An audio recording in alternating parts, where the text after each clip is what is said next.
dear beloved, Boss Mike Cervera.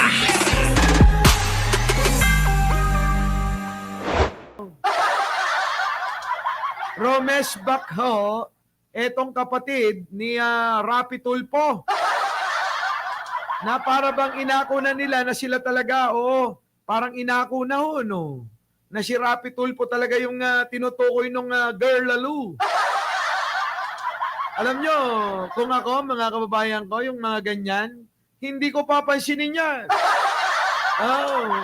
Tignan nyo naman, mga kababayan, ano? Ha?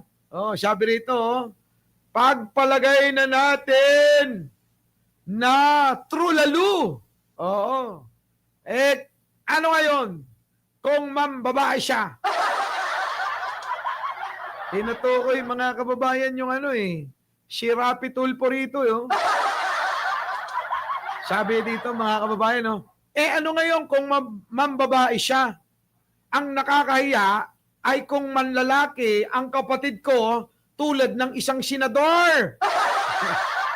Parang ganun.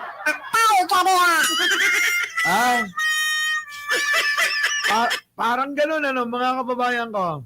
Para bang mas nakakahiya daw yung isang senador na mahilig daw sa basketball player.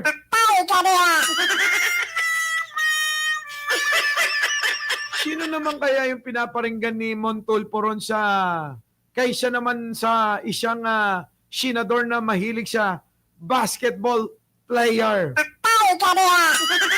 Sino? Pakiano nga kung sino senador ang mahilig daw sa basketball player. At yung kapatid daw niya ano daw ang masama, mga kababayan ko? Alam nyo, mga kababayan, sa akin minsan kasi isipin nating maigi bago magsalita Anong masama? May masama. Unang-una, ang tawag doon sa isang lalaki na may asawa na, pangangalo niya. Di ba? Bakit kailangan parang kailangan maging proud pa tayo? Isipin nyo maigi. Maling-mali na agad yun Yung tanong na, ano ang masama doon kung mambabae siya? Masama, Manong Mon. Masama yan. Yan pambabae, masamang gawain yan. Hindi nakakabarako yan. Tama. Tulad niyan, yung mga vlogger ni Tulfo ngayon, hirap na hirap ipagtanggol to Nako, yung mga kagaganyan nyo, Tulfo, yung mga mga vlogger mo, baka mamaya maglitawan yung mga babae na yan. Nako. Sa akin una sa lahat, mga kababayan ko, dapat hindi na pinapansin to. Dapat quiet na lang ang mga Tulfo. Kaya lang nagiging viral, Kaya siguro hindi nila matiis na hindi sumagot. Pero ako, kahit ano na mangyari, lalot alam ko naman na totoo, quiet ako.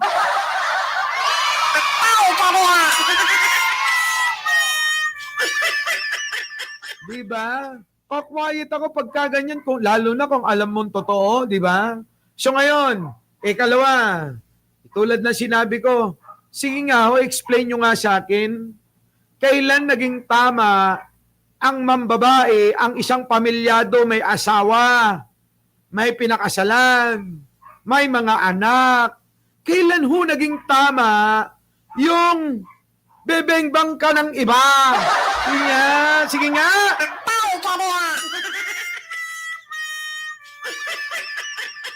Para sa mga Tulfo na ito wala na yatang halaga yung mga babae, Hindi marunong magpahalaga sa mga mararamdaman ng mga asawa nila. Kayo, sige nga kayong mga babaeng nandito, payag ba kayo na yung asawa nyong lalaki bebengbang ng iba? Kakaliwain kayo? Lolokohin kayo? Yoyot-yot ng iba? Parang, napaka-martir naman ng babae pagka ganun. Diba? Ikaw, Teresita Tan, hahayaan mo ba yung asawa mo na bengbang dito, bengbang doon ng iba? Oh, sige nga, kayong magsabi.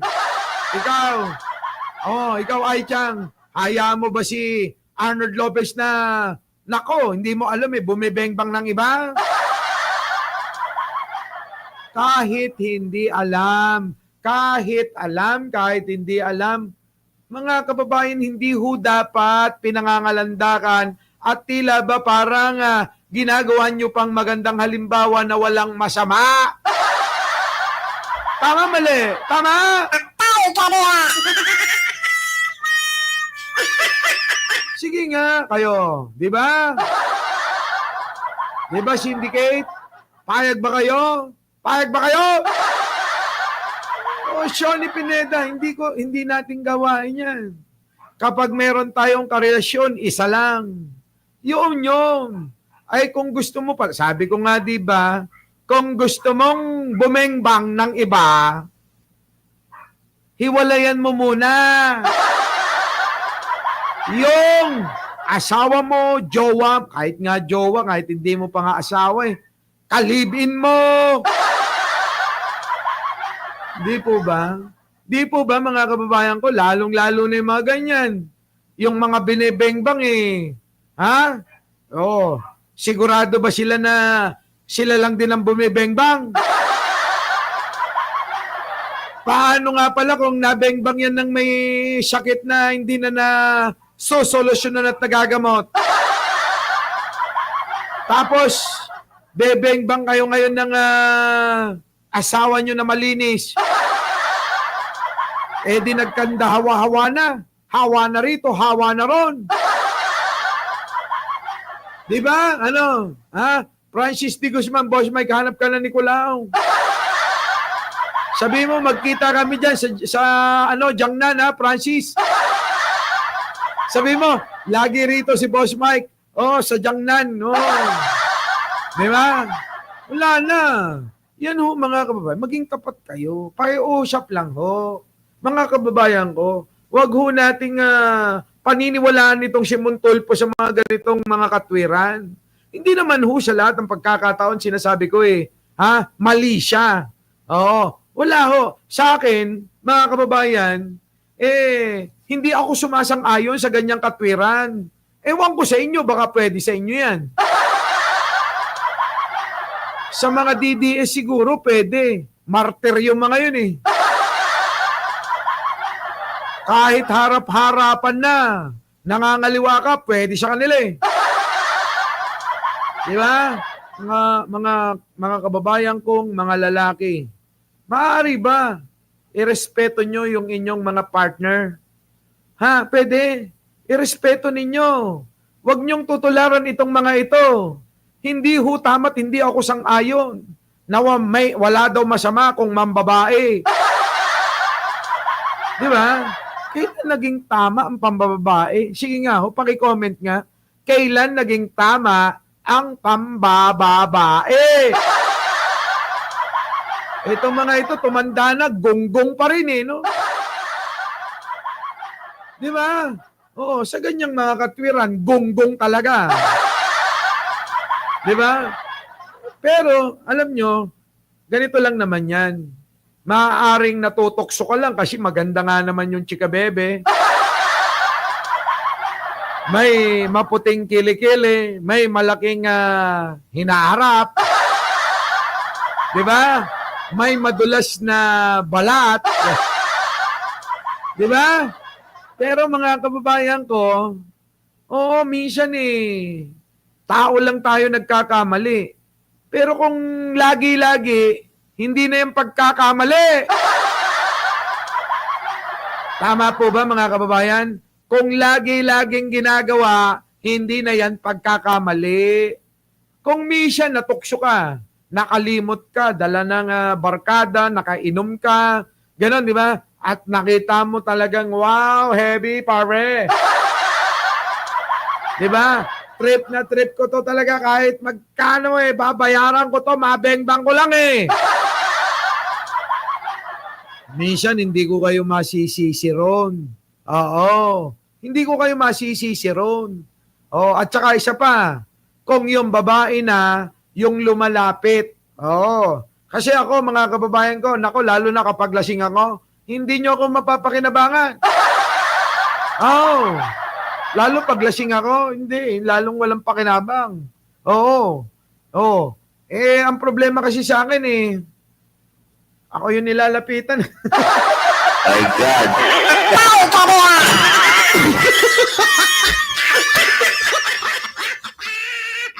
kaya, kaya talagang napakahirap talaga sa akin yan. Sa totoo lang, ha? My God.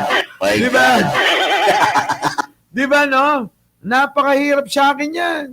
Yung ganyan, ikaw yung lalapitan. Naku, mga kababayan ko. Alam nyo ba? Oo, nag-inuman kami sa isang kilalang hotel. Oo. Syempre, nakashot ako ng isa. Oh, shot. Maya-maya ho, mga kababayan, hinahaplos-haplos ako. Oo, kung ano-ano nang hinahalikan na ako. Nako, mga kababayan ko, alam nyo ba? Tinulak ko! Tinulak ko! Sabi ko gano'n, no? Walang ibang makakagalaw ng katawan ko. Si Jen lang. Lumayas, layas. Jen lang ang pwede sa katawan ko humawak. Diba? Ganon, mga kababayan ko. Ganon. Sabi ni Les Bank, Boss Mike, pag ikaw nilapitan, ayun na nga, ganon. Hindi talaga ubra, mga kababayan. Marami na hong mga ganyan ang nabigo sa akin. Kaya nga yung mga babaita, malaki ang respeto nila sa akin. Kasi hindi ako kalad ka rin. Turuin yung mga kababayan ko nandyan na andyan na katabi mo na sa kama, mga kababayan. Pero alam nyo, tinutulak ko kasi may jowa ako Di ba? May partner ako May asawa ako Siyempre, isipin mo yung mararamdaman niya. Di ba? Tsaka na yung nararamdaman mong yan. Pwede mo namang ibigay sa kanya yan. Ako, mga kababayan, daming ganyan. Kaya yung mga respeto ng mga chika baby sa atin, pagka sinabi nyo, Mike, ay, naku, iba yan. Oo. Sabihin ng mga yan, iba yan si Boss Mike, iba. Ano yan Kapag may jowa talaga, hindi mo talaga makukuha yan ganun talaga. Hindi mo makukuha kahit anong gawin mo. Kahit mag-offer ka pa. Di ba? Pero, hindi naman yung topic natin. Ito hong sinasabi ng mga tulpo, pagpalagay na natin na totoo, may pagpalagay ka pang nalalaman. Ano na ngayon kung mambabae siya? Ano daw? Masama ba yun? Masama. Hindi kami sang-ayon dyan. Ang nakakahiya ay kung manlalaki ang tignan nyo, katangahan. Alam nyo, yan ang pinakatanga na sagot dyan. Na ang nakakahiya yung manlalaki daw, mga kababayan. Para bang sinasabihan pa na masama talaga maging bakla. Nandamay pa Imbis na pangatwiranan lang ho, yung pong pagkakamali, yung pong issue, kung totoo o hindi, abay nandadamay ka pa ng iba. Ano ang kinalaman ng mga bakla dyan sa pambabae di umano ng kapatid mo? My God. Tama? Sipin nyo maigi, mga kababayan ko, nandamay pa ng iba. Tanungin natin, ano ang kinalaman ng mga bakla dyan sa kasalanan at pambababae ng kapatid mo kung totoo?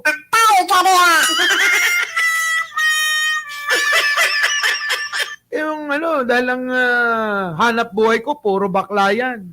Kaya mahal natin yung mga bakla. Diba? Diba? Yan. Alex Adolfo. Iba ko. Okay na nakit day. O yan, mga kababayan, isipin nyo. Ha? Bakit ganun din siya? Sino? Ha?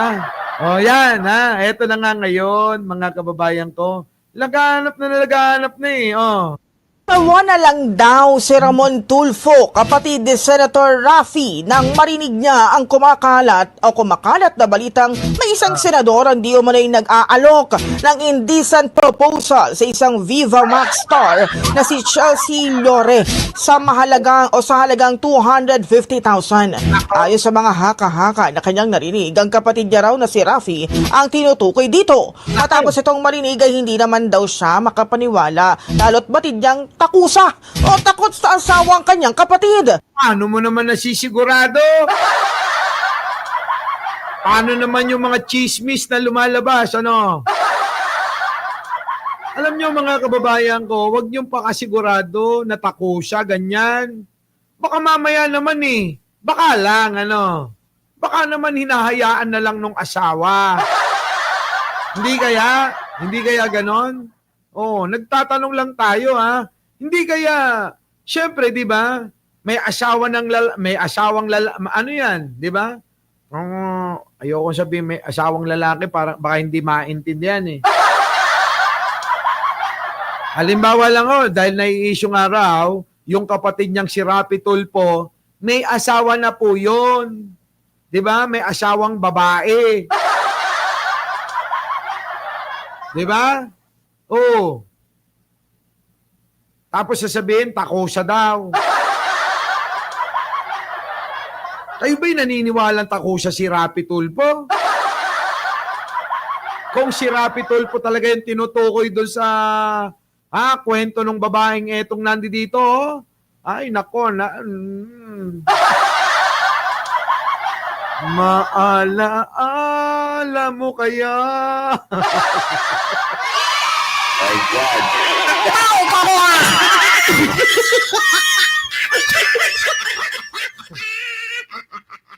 Ang sumpa mo sa akin. Ay, nako. Di ba Di ba? Bakit si Montulfo nagsasalita? Raffy, ikaw magsalita dyan. Di ba? Oh. Raffy, ikaw ang magsalita. Sino-sino pinasasagot mo eh. Alam mo Senator Raffy Tulfo, kung ikaw man yung tinutukoy dyan, ako, wala akong hindi, maaaring maintindihan kita kung ikaw yung mismong magdadahilan, Ikaw yung mga ngatwiran, ikaw yung magsasabi, ikaw yung sasalag ng mga issue, di ba? Oh, pero kung iba yung sumasagot, may mga epal eh. Ano naman, di ba? Ano naman kasi yung di ba? Ano naman yung problema kung ikaw yung sumagot? Di ba? Oh. Pero yung iba yung sumasagot, lalaki lang yan. Oh, lalaki yan. Oh. Oh, tip lang, Boss Mike. Oh, kasano ingkayang na.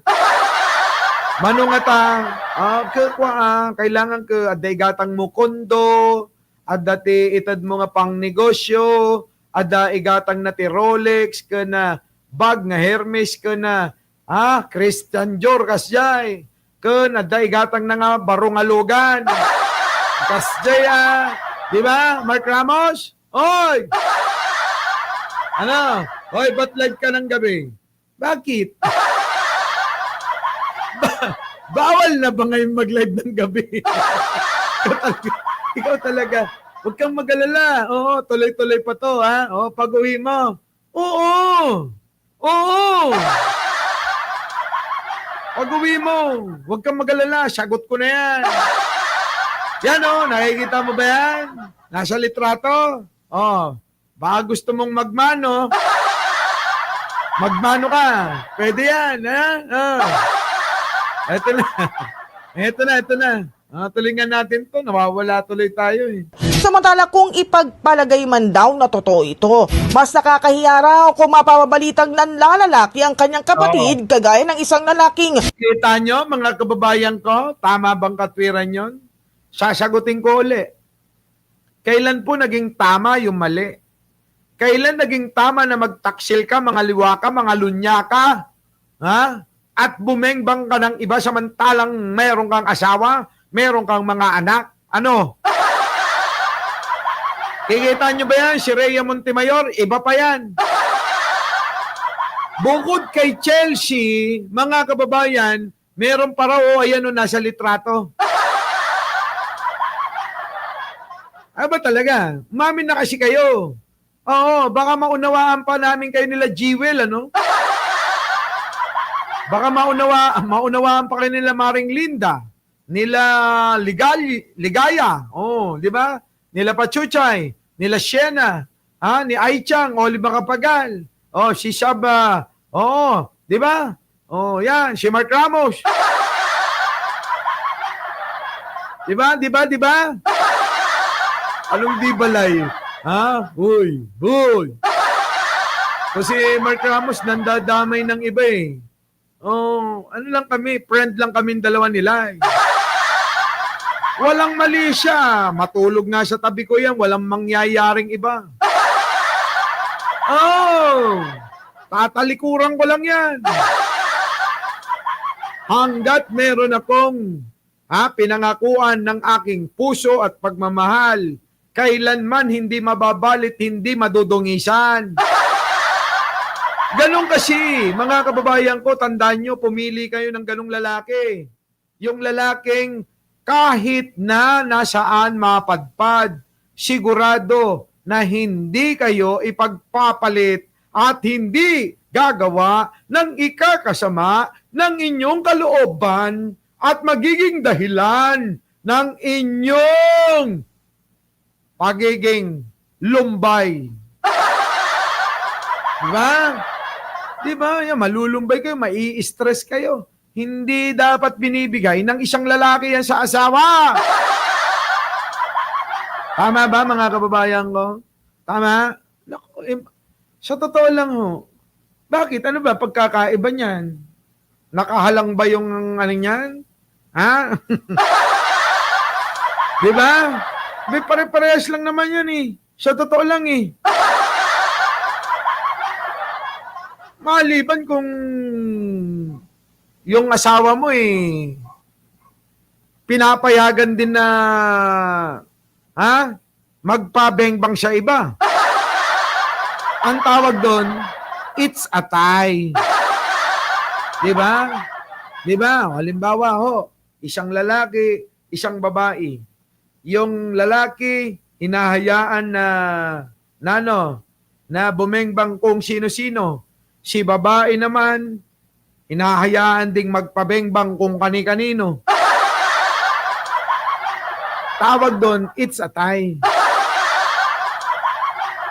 Diba? Pero, yung po ba'y magandang tignan? Yung po ba'y maganda hong ipakita sa inyong mga anak? Mga kababayan ko, kailanman sabi ko nga sa inyo, ang isang mali ay hindi matatakpan ng isa pang pagkakamali. Maging loyal kayo. Babae man kayo o lalaki man kayo, maging loyal kayo sa inyong mga pinangakuan ng inyong katapatan, pinangakuan ng inyong pagmamahal, pinangakuan ng inyong puso na siya lang ang inyong ilalagay dyan. Diba? Boss Mike, baka lumagpas ka sa langit. Malapit na nga eh. Ganun yun. Hindi walang biro. Akala nyo nagbibiro ako. Hindi real talk yan. Real talk. Sana lang mga kababayan, gawin nyong laging masaya ang inyong mga partner, ang inyong mga asawang babae. Gawin nyong masaya yan. Araw-araw pangitiin ninyo hanggang kaya ninyo. Hindi ko naman kasi sinasabing maging perfect kayo eh. Tao lang tayo na minsan nakakagawa tayo ng mga bagay-bagay na ikakasama ng loob nila na hindi natin sinasadya. Di ba, Jewel? Thank you. Normal lang po yun eh.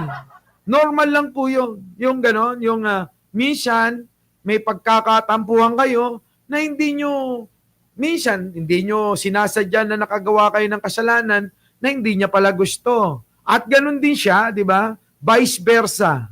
May mga nagagawa siya na hindi nyo gusto.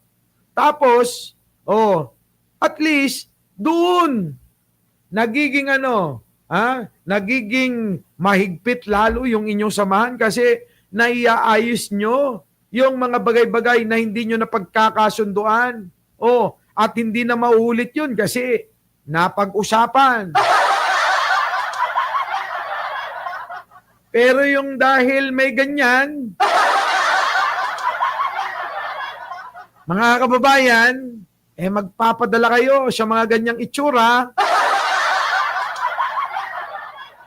Alam nyo, mga kababayan ko, panandali, sabi nga ng lolo't lola ko, panandali ang aliw lang yan eh. Pagkatapos niyan, ano nangyari? Kaya alam nyo, sa sobrang dami ng pera, abay nagkakaroon tayo ng kasalanang marami. Tama ba? Kaya nga sinasabi ko sa inyo, mas piliin natin na yung ating kayamanan, pera, kapangyarihan ay tama-tama lang. Kasi kapag sobra-sobra na ang ating kapangyarihan, ang ating kayamanan, ang ating dami ng pera, marami na tayong maiisip na mga bagay na maaaring matukso na tayo sa mga gawaing hindi na kaaya-aya sa kalooban ng ating amang lumikha. Yun! Diba? Sabi ko sa inyo. Diba? Ano sabi ko sa inyo? Nung nakarang araw lang, pinagluto ko ni Jan ng sinigang na baboy. Masarap. Di binili ko ng bagong relo. Diba? Kaysa naman na ang gawin ko, mambabae lang ako ng mambabae. Pakinggan nyo ko yung mga kaibigan ko, may mga ganyan dati. Biruin nyo, may asawa ng bababae. Yung asawang tunay, hinayaan, nalolo siyang sa bahay. Taga-alaga ng mga anak nila, taga-linis ng bahay, taga-laba, taga-palansya. Grabe mga kababayan ko. Pinabayaan na yung sarili dahil saan? Dahil siya pag gusto'y maging tapat sa inyo. Magpaglingkuran kayong mga hinayopak kayong mga lalaki. Diba? Dahil pag uwi ninyo, amoy pindangga yung asawa ninyo, hindi nga makuha ng maligo, hindi na makuhang mag-ayos, kasi sa dami ng ginagawa sa bahay, kinang-ina nyo. Imbis na unawain ninyo. Anong ginawa ninyo? Ano ba yan? Ano ba yan? Hindi ka ba naligo maghapon?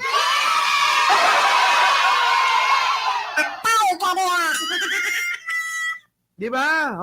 Dahil na bad trip kayo, aalis kayo ng bahay, iiwan nyo yung asawa ninyo na hindi nyo man lang tinatanong, hindi nyo man lang kinamusta kung anong ginawa niya maghapon. Di ba? Daming ganyan eh. Hindi man lang kinakamusta yung asawang babae sa bahay. Anong ginawa mo, honey, babe, mahal? Anong ginawa mo maghapon? Di ba? Basta na bad trip na lang. Lumarga, pumunta sa barkada. Pagdating sa tambayan ng barkada, ayun, nagkalat ang babae. So, eto na ngayon, syempre, yung mga babae, maamoy mo, mabango, nakaayos, naka-makeup, di ba? Nakabihis, lapat na lapat ang mga damit tulad niyan, labas ang dibdib, gano'n, ano?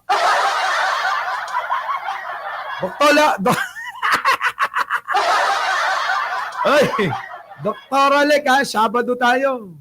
Huwag ka maingay dyan, ha? Diba? Yan, ganyan. Pinalit. Natokso. Ayun. tinamaan ng lintik. Yung syuta na ganyan, binili ng iPhone 17. Ha? Binili ng alahas, binili ng kung ano-ano. Yung asawa, mga kababayan, yung cellphone hanggang ngayon 3210 pa rin. 'Di ba? New law. Di ka pa naglalib sa Bengador, hoy. Di ba? Ganyan. Nako, new law, ha. Wag na wag niyong gagawin 'yan. Ay nako, hindi na tayo bati pag ganyan. Nako. Kaya si Koy, ay nako, walang usapang babae pagka kami magkakasama. Alam niya, magagalit ako. Kahit tanong nyo kay Nyulo, yan, pag may usapang babae, wag na tayo mag-usap-usap. Hindi, baka sabihin nyo, bakla ka ba, Boss Mike? Hindi. Nako, kung meron mang babaero dito, abay, lahat yan, tanong nyo kay Dr. Alec.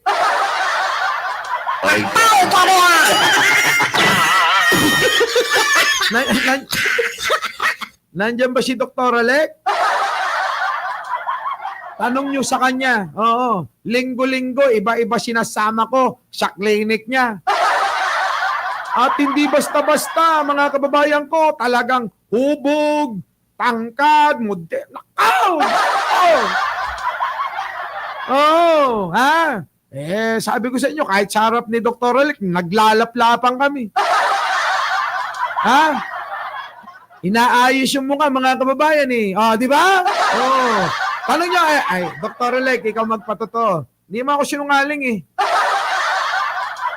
Lantad ang buhay ko, di ba, Dr. Alec? Hindi ako yung ipokrito na itatanggi ko, magmalinis ako. Hindi ako gano'n. Maniwala kayo. Oo. Hindi ako gano'n. Hindi ako magmamalinis. Pero ang pinapaliwanag ko sa inyo, hindi ako yung babaero na sabay-sabay. Isa-isa lang, gano'n. Ngayon, ikaw, gano'n. Pag naghiwalay tayo, iba naman. Kaya nga, nalulugi na nga si Dr. Alec eh. Sabi, iba na naman to. Libre, iba na naman. Ano to? Iba na naman. Libre na naman. Nananawa na nga si Dr. Alec. Hanggang siya uli na. Nahiya na ako eh. Diba? Diba? Ang huling kliyente niya, siya magsasabi, si Jen lang. Wala nang iba. Isa lang. Ganon, Isa lang. Sabihin nung pag isa lang. Next, wala na yun. Ano na yun? Hiwalay na. Bago na naman. Di ba? Di ba, Papa Trix? Ano? Ha? Usapang babaero dito eh. Oo. Kita niyo. Sabi dito, last na si Jen sa puso. Di ba? Tanongin niyo kay Dr. Alec ngayon. Dr. Alec, meron bang sinama sa yung pangit? Dr. Alec, meron bang patapon na sinama si Mike Cervera?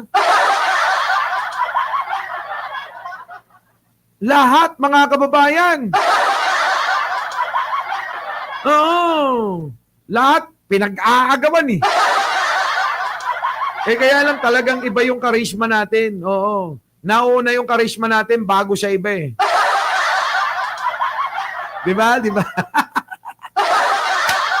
Eto na. Kaya nga yung ilang politiko dyan, nagmano sa akin eh. Eto na, ha? Nako. Mambabatas na mahilig raw sa basketballista. Pero pa niya mukhang mas kapani-paniwala kung siya ang mapapabalitang nag-alok ng indecent proposal. Diba, mga kababayan ko? Kasi ang problema, Papa Trix, ang problema, Papa Trix alam nyo, chismoso din to eh. Kung gusto niya ng chismis, sa kanya. Oy, Papa Trix, chismis mo nga ako. Eto yon, mga kababayan ko, eto yon. Sa aking pananaw ito, unang-una, yung issue man ni kung si Tulfo man yan, kung si Tulfo man yan, ako kung ako, hindi na ako sasagot. Hayaan ko na lang lumipas yan. Di ba? Ang problema, sagot sila ng sagot, palpak pa. Ngayon, kung mangangatwiran ka, huwag ka nang mandadamay ng iba. Hindi yung ikaw yung may issue, idadamay mo pa yung iba. Di ba? Ano naman kung merong senador na mahilig sa basketball player? Di ba? Ano ngayon? Kung may baklang senador. Di ba? Parang sinasabi mo, okay lang yan kasi merong kasamang ganyan ang ginagawa. Ang problema, yung kanya, kapwa lalaki, yung binubuking niya. Yung kapatid ko, babae naman eh. Kaya walang problema, hindi nga ho. Kahit pagbalik-balik ta rin natin ang mundo, hindi ako papayag na tama yan. Mali, mali, mali. Ang mali ay mali. Kailan naman naging mali? Kailan naman naging tama? Yung mga ngaliwa ka, kailan ka naging tama na, pasakitan mo yung asawa mong pinakasalan mo na magsasama kayo hanggang sa dulo ng mundo. Di ba? Yun eh. Mali eh. Di ba, Teresita Tan? Mali.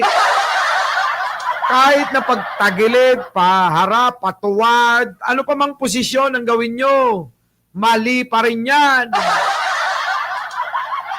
Di ba? Our beloved Boss Mike Cervera.